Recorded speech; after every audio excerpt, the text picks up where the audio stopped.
Jesus told to Peter and the disciples right after the piece that we heard in our response today to explain why the quality of forgiveness is so essential for any of us who hope to live a life that is spiritual, whole, and in communion with God.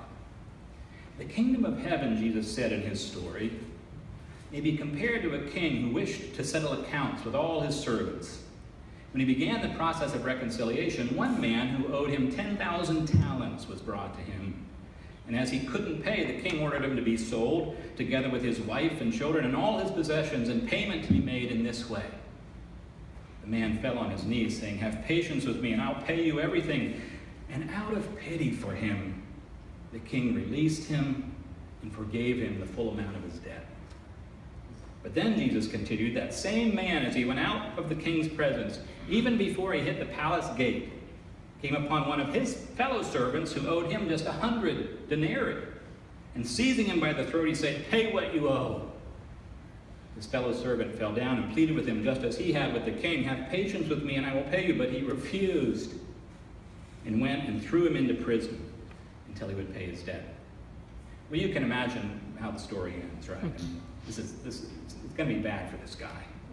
When others saw what had happened, they were distressed, went and reported to the king what had happened, and the king summoned him and said, "You wicked man, I forgave you all that debt because you pleaded with me. Should you not have had mercy on your neighbor as I had mercy on you?"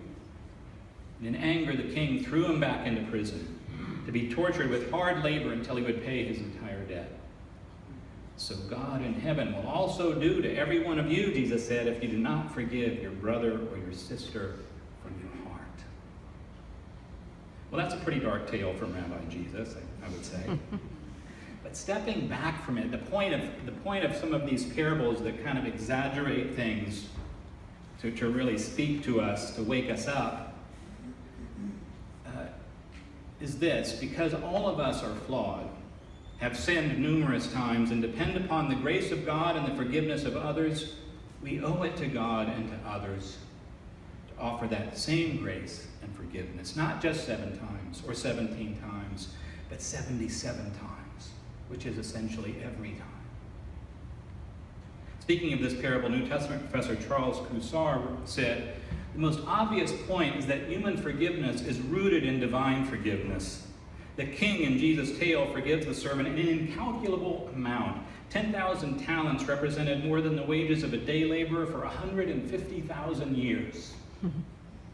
So there's simply no way to measure the extent of God's generosity when it comes to forgiving. 77 times doesn't say it. 10,000 talents can't measure it. It's like the psalmist said, God doesn't deal with us according to our sins. For as high as the heavens are above the earth, so great is God's steadfast love toward those who live with awe toward God." Still, how can this be? Such forgiveness seems like an impossible bar to me. Yet we also know from stories like the one told by Bishop Tutu that it happens. There's another short story that he shares in here, a well-known one apparently, about Amy Beale, who had gone from the United States down to South Africa after graduating from university to try to help. She was brutally killed while dropping off one of her friends in a township. Her parents came all the way from California to South Africa to support the granting of amnesty to the perpetrators who had been sentenced to heavy terms of imprisonment. We are sure that our daughter would support us in saying we want amnesty to be granted to the murderers.